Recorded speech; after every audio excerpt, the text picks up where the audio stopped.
Yep, I'm going to introduce it. Hi, everybody. Welcome to this very quick presentation by Lucie Scott, our BAME officer for Hackney North, and she is going to tell us a brief summary on Black History Month. And thank you to comrades from Hackney North Labour who have joined in the background as well. Lucie, come in, please.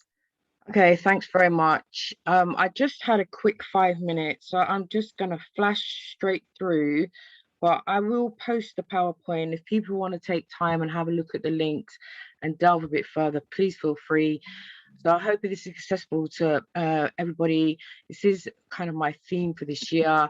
So I'm looking at African writers and just basically going back almost 5,000 years, and starting with Imhotep, who's very much misrepresented in the mummy films, and he's really an exciting, intellectual, educated guy who's really worth finding out more about.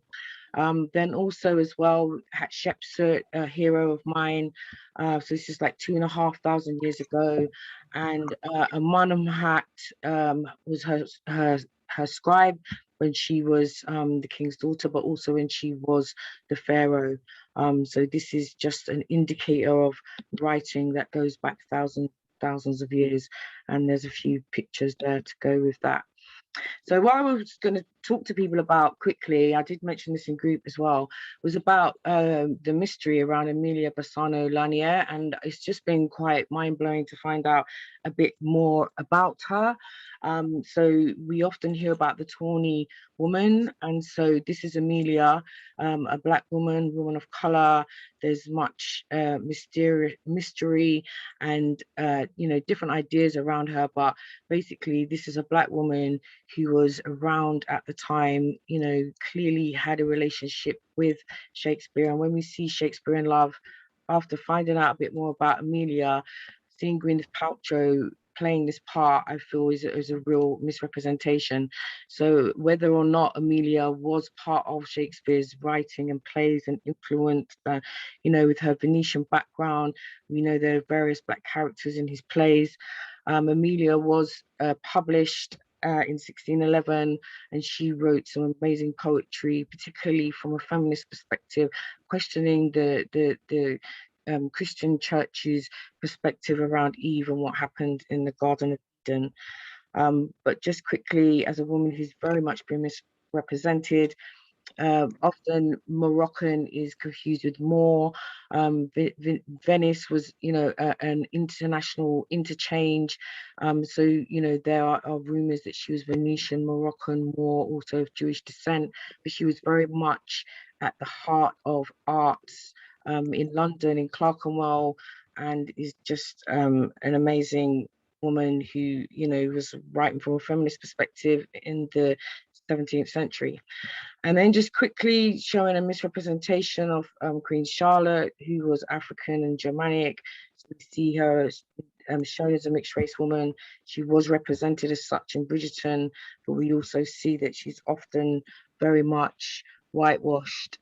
Also, if we think about coming out of enslavement, literacy was a crime. You could be imprisoned or fined.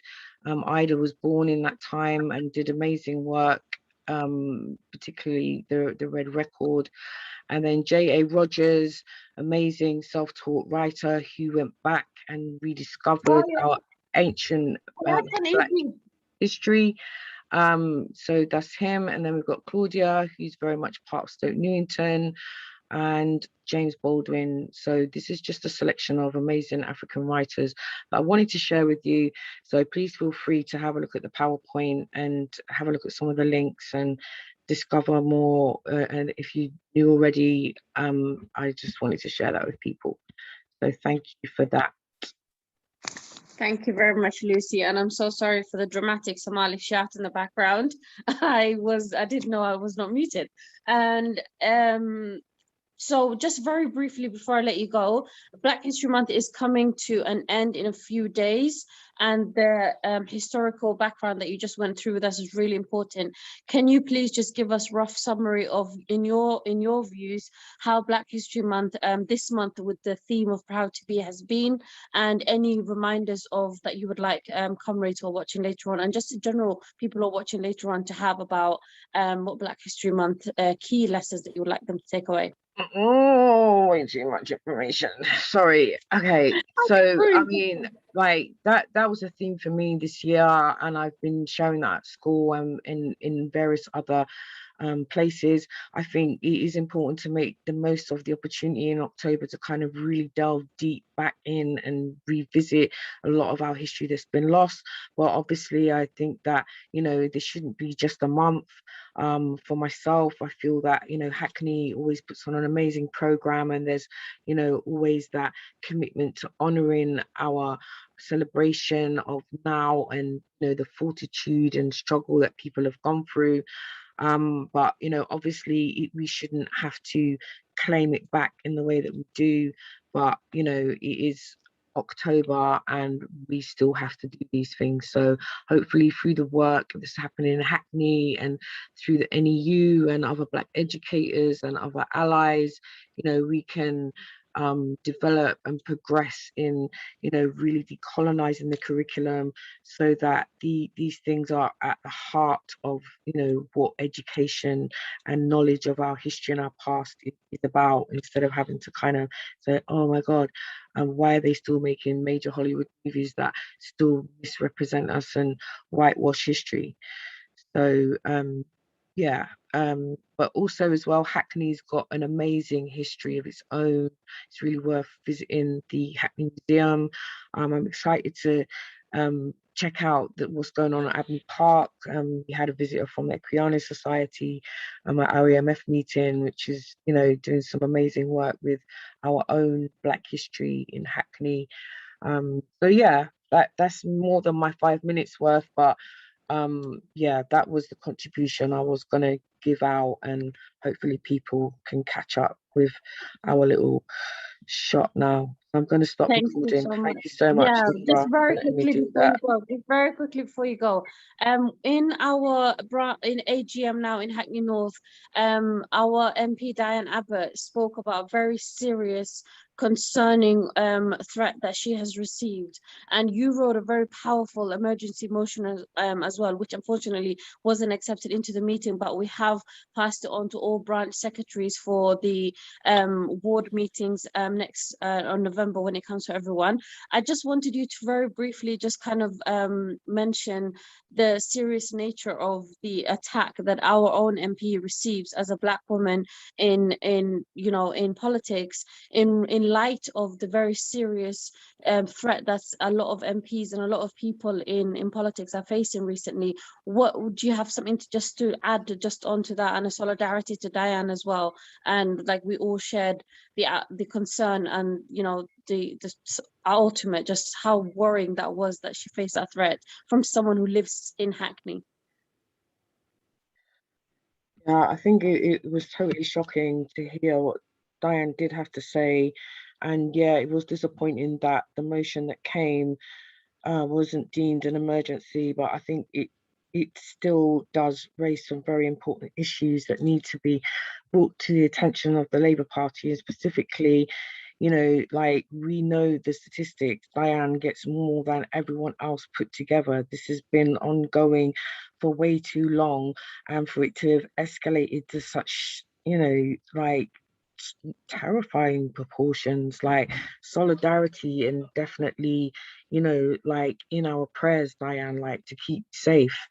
But I know that Diane is a fighter, and she's fought long and hard, and she's not going to be intimidated and cowed by people, just trying to, like, as she said, capitalize on this moment, and be totally in disregard of, what that does actually make a person feel like. So I know that we'll all be thinking about Diane and are there to support her in any way we can. But fundamentally, the emergency motion is demanding that the party ensure that, Black women, particularly in the example of Diane, are safeguarded.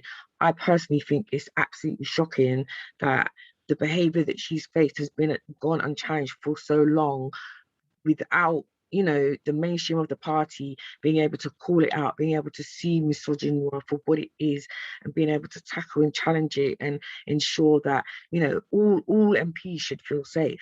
Do you know what I'm saying? And that includes everybody. And particularly in light of the disgusting, vile things that were brought out in the leaked report and the lack of response to that, and even the lack of solidarity to how that those revelations must have made particular Black MPs feel. I just think it is shocking, and part of that motion is to demand that report. We want a response. We want the outrageous behavior that we've seen to be challenged. We want our MP of nearly 35 years who's been, violated. We want that to be challenged. We want her to be reassured that she's safe and that everything that should be done is being done from HQ outwards. It shouldn't be just down to the borough commander. Do you know what I'm saying? Like, it shouldn't be just down to Diane and her team. She should be safeguarded within the organization. Like, we're a party. Like, it's just utterly shocking. So thank you, Lucy, and thank you, everyone. Thank you to comrades who've joined in the link and listening. Please let me know if you would like to say anything. John? Could I say something to Lucy? Yes. Lucy, I don't know if you know about this, but years ago, I went to a little church, or the remnants of a church, called St. David's on the Wall in Essex. It's on the coast. And I looked in the records there. Actually, it had just been reduced to a barn, actually, but it was part of the old Celtic church. And one of the bishops who set it up, his name was, I can't remember his name, but it was called somebody the Black, right? Now, the Celtic church came from Northumbria, and they came down on the North Sea. Now, the auxiliary Roman troops on Hadrian's Wall were Black. They were called Fortens. After the Roman Empire withdrew, they remained up in the north. And it struck me that this bishop was called the Black because he was Black. Yeah, I don't know if you've been to Hereford, but Saint Maurice, 16th century, he's in the cathedral stained glass. I've never managed to see it, but I'm definitely fascinated. And yeah, I mean, Septimus Severus apparently brought over mercenary groups, and also like the Roman Empire was not, in its height of dominance until it won the Punic Wars, which was very much with African people. And if you did 25 years service, you became a Roman citizen. So there were many fighters and warriors and centurions that were of African descent. And like you say, the Septimus Severus, when he was the emperor, brought his mercenaries. They didn't succeed to get past Hadrian's Wall, but when they talk about English people having Black ancestors, I would say that those mercenaries that stayed very much are responsible for some of that DNA. And also as well, like with the Cornish, the tin mines, like the Kemetic civilization knew of those resources. The Celtic religion, or the Celtic kind of mythology takes you back to Kemet. So there was always international interchange. You can go to South America and see things that reflect Egypt. So, like we kind of 1492 Christopher Columbus, but there had been, many millennia and centuries of international interchange before that kind of European rise up to dominance. Powerful. So, yeah, very Well, yeah, but I feel that I don't really, I just don't want to be keeping people. So I'm happy to carry on, but I want to end the recording. So thanks. Yeah, we're going to end the recording, and because I just think it's a really important conversation, and I think people would love to learn more, but I think it's more important that we continue this conversation later on. But this was a very quick for as we lost the link for the previous meeting, and for the comrades to watch that presentation, and I'm sure everybody would have loved to have seen it. So thank you, Lucie, thank you, John. In a minute after we stop the recording, you can continue the conversation. Everybody, Black History Month is coming to an end officially with the calendar version in a few days. But as we all know, and as Lucie said, Black history is beyond October. Continue the conversation in schools, in the workplace, in everywhere. Be an ally, be a supporter, be educated. And history is our oldest teacher. We have to pay attention, and we have to learn from the past to ensure the problems of today are something that we can collectively face. So thank you, everybody. Thank you, Lucie. And solidarity today.